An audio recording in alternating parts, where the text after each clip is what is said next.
أعوذ بالله من الشيطان الرجيم. بسم الله الرحمن الرحيم. إن الله وملائكته يصلون على النبي يا أيها الذين آمنوا صلوا عليه وسلموا تسليما.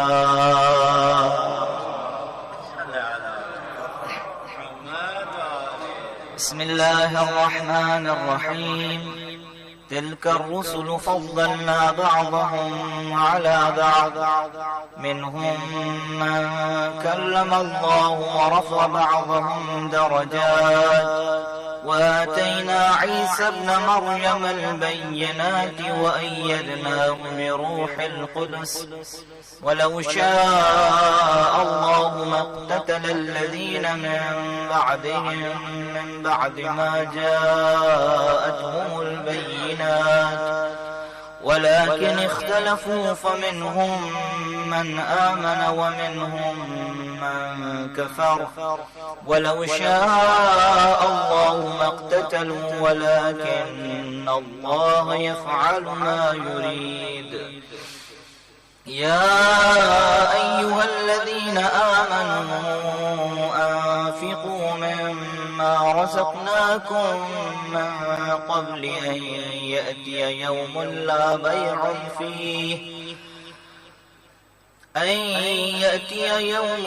بيع فيه ولا خلة ولا شفاعة والكافرون هم الظالمون.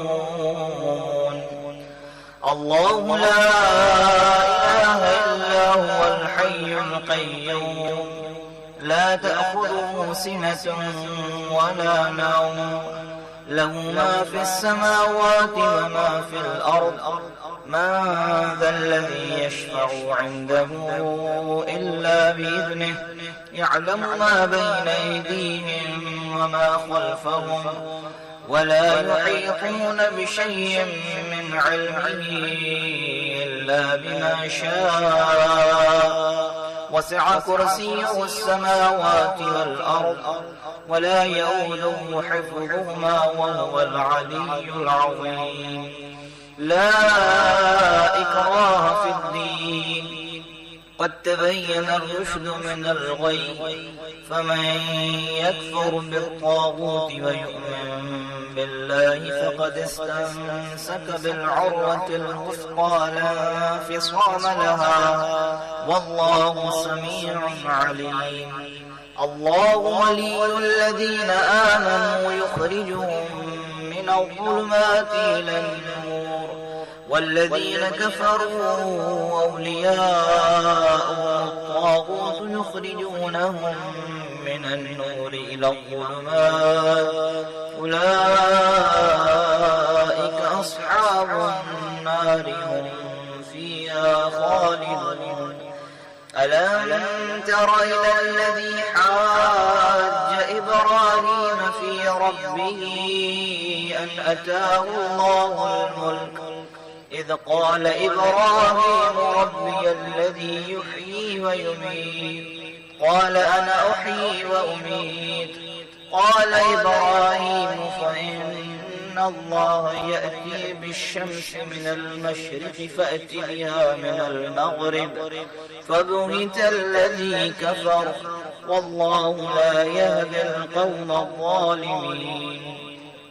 أو كالذي مر على قرية وهي خاوية على عروشها قال أنى يحيي هذه الله بعد موتها فأماته الله 100 عام ثم بعثه قال كم لبثت قال لبثت يوما أو بعض يوم قال بل لبثت 100 عام فانظر إلى طعامك وشرابك لم يتسنه وانظر إلى حمارك ولنجعلك آية للناس وانظر إلى العظام كيف ننشزها ثم نكسوها لحما فلما تبين له قال أعلم أن الله على كل شيء قدير.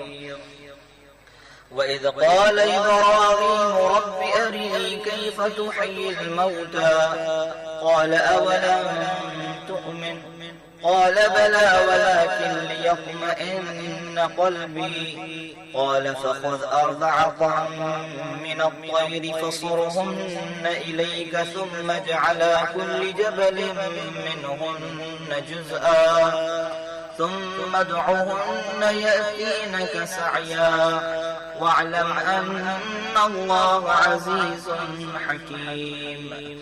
مثل الذين ينفقون أموالهم في سبيل الله كمثل حبة أنبتت 7 سنابل في كل سنبلة 100 حبة والله يضاعف لمن يشاء والله واسع عليم.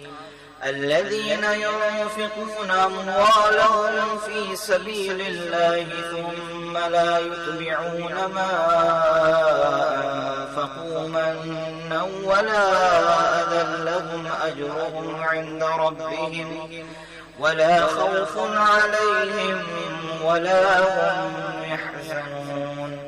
قول معروف ومغفرة خير من صدقة يتبعها أذى والله غني حليم.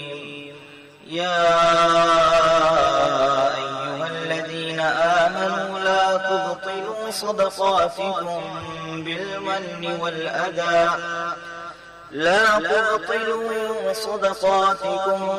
بالمن والأذى كالذي ينفق ماله رئاء الناس ولا يؤمن بالله واليوم الآخر فمثله كمثل صفوان عليه تراب فأصابه وابل فتركه صلدا لا يقدرون على شيء مما كسبوا والله لا يهدي القوم الكافرين.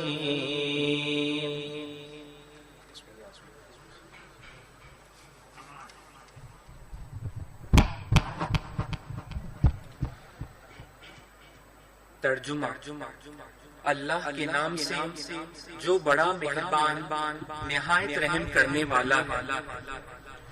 یہ سب رسول وہ ہیں جنہیں ہم نے بعض کو بعض پر فضیلت دی ہے. ان میں سے بعض وہ ہیں جن سے خدا نے کلام کیا ہے اور بعض کے درجات بلند کیے ہیں. اور ہم نے عیسیٰ ابن مریم کو کھلی ہوئی نشانیاں دی ہیں اور روح القدس کے ذریعے ان کی تائید کی ہے. اگر خدا چاہتا تو ان رسولوں کے بعد والے ان واضح معجزات کے آ جانے کے بعد آپس میں جھگڑا نہ کرتے، لیکن ان لوگوں نے خدا کے جبر نہ کرنے کی بنا پر اختلاف کیا. بعض ایمان لائے اور بعض کافر ہو گئے. اور اگر خدا طے کر لیتا تو یہ جھگڑا نہ کر سکتے، لیکن خدا جو چاہتا ہے وہی کرتا ہے. اے ایمان والو، جو تمہیں رزق دیا گیا ہے اس میں سے راہ خدا میں خرچ کرو قبل اس کے کہ وہ دن آ جائے جس دن نہ تجارت ہوگی نہ دوستی کام آئے گی اور نہ سفارش، اور کافرین ہی اصل میں ظالمین ہیں. اللہ جس کے علاوہ کوئی خدا نہیں ہے زندہ بھی ہے اور اسی سے کل کائنات قائم ہے. اسے نہ نیند آتی ہے نہ اونگ. آسمانوں اور زمین میں جو کچھ بھی ہے سب اسی کا ہے. کون ہے جو اس کی بارگاہ میں اس کی اجازت کے بغیر سفارش کر سکے؟ وہ جو کچھ ان کے سامنے ہے اور جو پسے پشت ہے سب کو جانتا ہے، اور یہ اس کے علم کا ایک حصے کا بھی احاطہ نہیں کر سکتے مگر وہ جس قدر چاہے. اس کی کرسی علم و اقتدار زمین و آسمان سے وسیع تر ہے، اور اسے ان کے تحفظ میں کوئی تکلیف بھی نہیں ہوتی۔ وہ عالی مرتبہ بھی ہے اور صاحب عظمت بھی۔ دین میں کسی طرح کا جبر نہیں ہے۔ ہدایت گمراہی سے الگ اور واضح ہو چکی ہے۔ اب جو شخص بھی طاغوت کا انکار کر کے اللہ پر ایمان لے آئے، وہ اس کی مضبوط رسی سے متمسک ہو گیا ہے، جس کے ٹوٹنے کا امکان نہیں ہے، اور خدا سمیع بھی ہے اور علیم بھی ہے۔ اللہ صاحبان ایمان کا ولی ہے، وہ انہیں تاریکیوں سے نکال کر روشنی میں لے آتا ہے، اور کفار کے ولی طاغوت ہیں جو انہیں روشنی سے نکال کر اندھیروں میں لے جاتے ہیں۔ یہی لوگ جہنمی ہیں اور وہاں ہمیشہ رہنے والے ہیں۔ کیا تم نے اس کے حال پر نظر نہیں کی جس نے ابراہیم سے پروردگار کے بارے میں بحث کی، کہ صرف اس بات پر کہ وہ خدا نے اسے ملک دے دیا تھا؟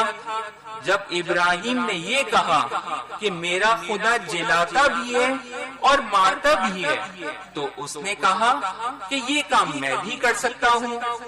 تو ابراہیم نے کہا کہ میرا خدا مشرق سے آفتاب نکالتا ہے، تو مغرب سے نکال دے۔ تو کافر حیران رہ گیا، اور اللہ ظالم قوم کی ہدایت نہیں کرتا ہے۔ یا اس بندے کی مثال جس کا گزر ایک قریے سے ہوا، جس کے سارے عرش و فرش گر چکے تھے۔ تو اس بندے نے کہا کہ خدا ان سب کو موت کے بعد کس طرح زندہ کرے گا؟ تو خدا نے اس بندے کو 100 سال کے لیے موت دے دی اور پھر زندہ کیا، اور پوچھا کہ کتنی دیر پڑے رہے؟ تو اس نے کہا کہ 1 دن یا کچھ کم۔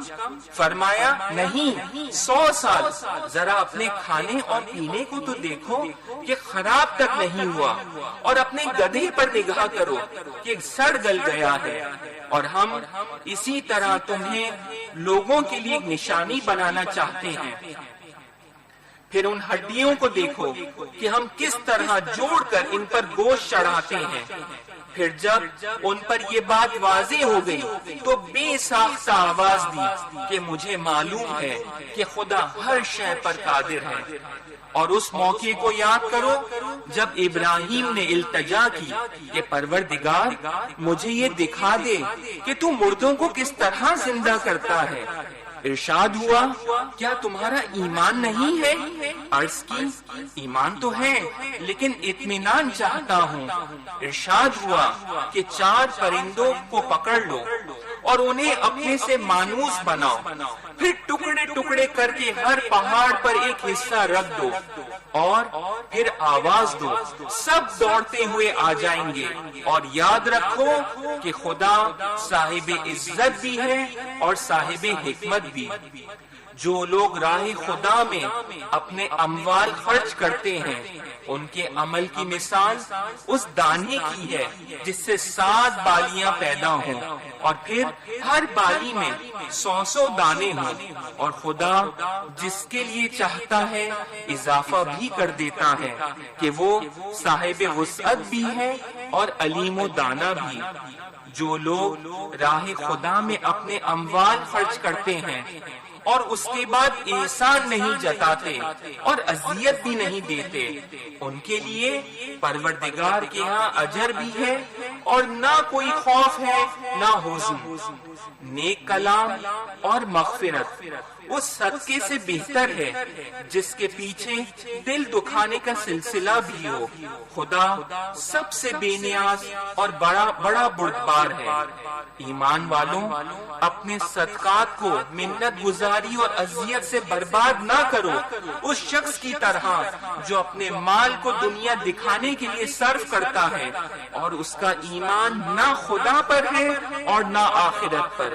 اس کی مثال اس صاف چٹان کی ہے جس پر گرد جم گئی ہو کہ تیز بارش کے آتے ہی بالکل صاف ہو جائے۔ یہ لوگ اپنی کمائی پر بھی اختیار نہیں رکھتے اور اللہ کافروں کی ہدایت بھی نہیں کرتا۔ صدق اللہ العلی العظیم. درود بھیجیے محمد والے محمد پر.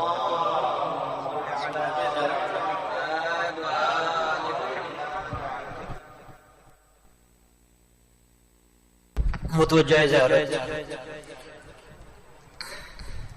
السلام علیکہ یا ابا عبداللہ، السلام علیکہ یا ابن رسول اللہ، السلام علیکہ وعلی جدک وابیک، السلام علیکہ وعلی امک واخیک، السلام علیکہ یا ابن فاطمہ الزہراء سیدتی نساء العالمین، السلام علیکم ورحمۃ اللہ وبرکاتہ.